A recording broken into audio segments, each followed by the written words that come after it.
Not far from New Delhi, on the banks of the Yamuna River in the Indian city of Agra, once the capital of the Mongol Empire, and in the hallways of this bright white building, hides darkness and sorrow, left behind by an eternal love that has survived for hundreds of years, telling a story that began when the Muslim emperor Jahan Shah first caught a glimpse of Arjuman Banu, the beautiful daughter of a Persian nobleman. With her dazzling beauty, she immediately stole his heart. She realized at first sight that she was his princess, and that's how the world's most famous love story began.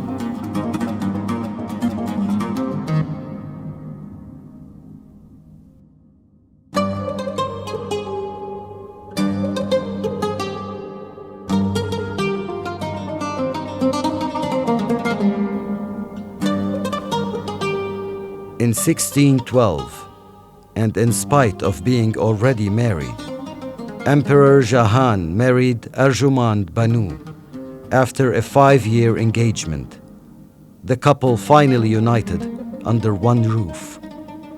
Because of the special place that the beautiful, intelligent bride held in her husband's heart, he bestowed on her the title Mumtaz Mahal, which meant the palace jewel. She was the closest person to him, even during his toughest times, until the day the princess' life took a drastic turn. Since taking the throne after his father's decease, Sultan Jahan was continuously going on military campaigns. Although Jahan had other wives, Arjumand was his favorite one, and he took her with him on all those trips.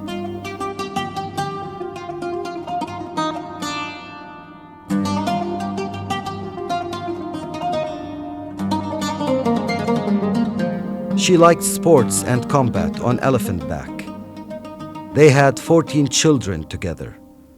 Unfortunately, Arjumand died during one of these campaigns and was buried in a place called Burhanpur. Sultan Jahan Shah was devastated, as he was indescribably fond of his wife. Upon returning to Agra, the capital of the Mongols, he decided to build a monument in her name. It was said that he hired more than 20,000 workers, from builders to artists to engineers.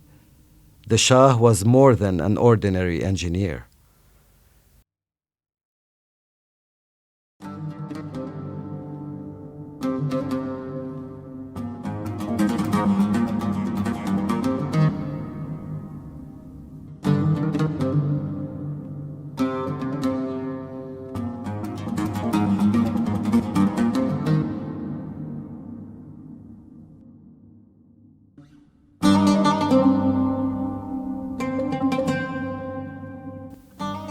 After spending a whole year in isolation, Jahan wanted to commemorate his beloved wife. The loving emperor gave the orders to start building the world's largest mausoleum, which was meant to become the jewel of Islamic architecture since the Mughal era and one of the 7 wonders of the world. Construction works continued for 22 years, and more than 22,000 workers took part in them. Architects were recruited from Baghdad and Constantinople, and sculptors from Samarkand. More than 40 kinds of precious stones were used to stud this magnificent work of art, which was built in a unique architectural style, combining Persian, Ottoman, and Indian styles. and was covered with white alabaster.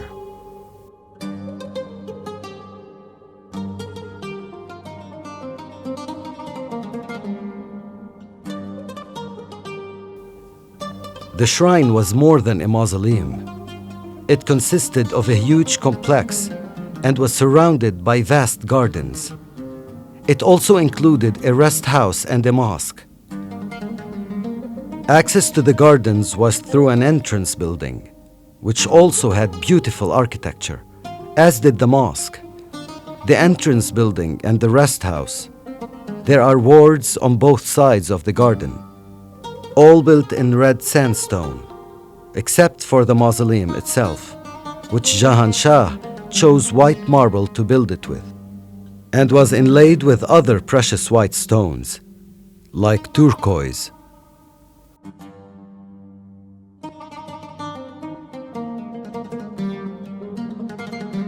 Once completed, the building looked very bright, and this bright white color was continuously changing throughout the day, depending on how the sun hits it.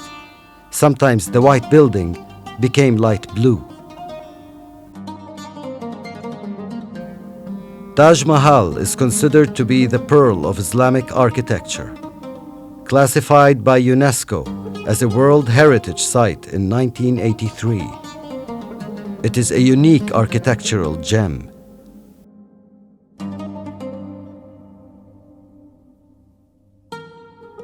A multi-styled, fascinating creation, embellished with architectural designs and decorations.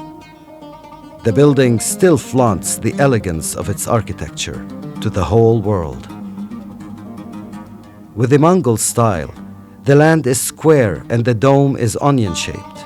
This style was only used in the domes in India, not in the Middle East, nor in the Maghrib. The pointed arcs were only common in Eastern architecture. Islamic architecture in Andalusia and the Maghrib used serrated arcs, which had a mixture of many styles. Building materials were brought from all over the world. It was even said that European builders took part in the work. There's the issue of coordination, as construction is studied in terms of achieving beauty ratios. The golden ratio and ideal measurements are manifested in this building, as well as the beautiful site that became part of a garden. The other buildings were deliberately detached from the main one so that it remained especially prominent, and they were spaced apart throughout this big garden. The beauty of this 61-meter-high building is culminated in Arabic calligraphy on many of its parts, conferring religious aspects and foundations on its inner spaces, and bonding all the figurative elements of various decorations that played a substantial role in the Islamic external and internal architecture. The functional and aesthetic role with well-thought-out bases complemented the finesse of this vast place. The site, which consists of the mausoleum, the mosque, and the entrance building, were all decorated with ornaments and calligraphy, which was written in Seljuk style. The decorative work was the most beautiful of its time. The Seljuks preferred to write in Kufi, but later, especially during the Ottoman era, other fonts like thuluth and soft lines emerged and became dominant. This shrine also has some of these fonts, like thuluth, which was also called Jalil, that was engraved on highly elevated spaces and etched on marble. These were very prestigious fonts, which were engraved in lines with 2 or 3 levels of stripes, which sometimes spread over 2 or 3 floors. Arabic calligraphy seems to be an inherent artistic element in Taj Mahal, which was covered with calligraphy. Written inscriptions were perfectly drawn at the hands of the most skilled calligraphers, who drew Quranic verses in black, making them even more beautiful. They were inscribed on walls and studded in onyx and turquoise. Various types of Arabic calligraphy, popular in that era, were used, along with other fonts of neighboring civilizations.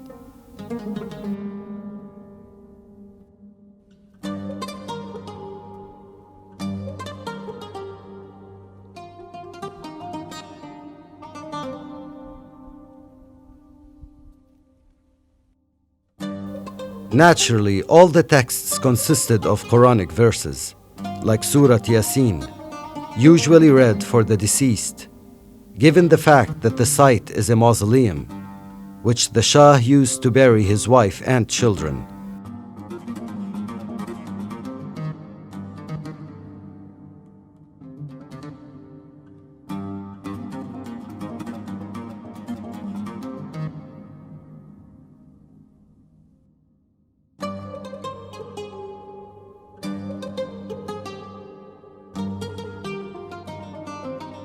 There were also God's names, all of which are considered blessings for the dead. The main calligraphy was written in big Jali and Thuluth fonts.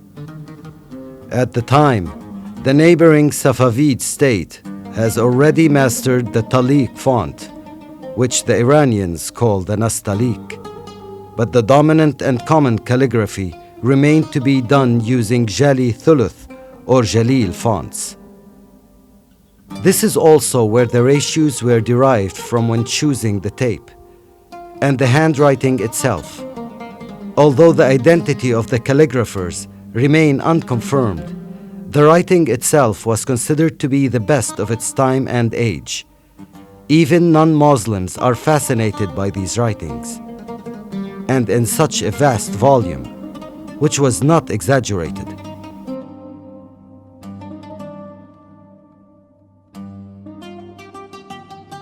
Done in well-calculated ratios, which testifies to ingenious engineering. The Emperor Jahan Shah commemorated his eternal love to his wife by building this monument. With its decades-old beauty and white marble onion dome that reflects the light of the sun and moon.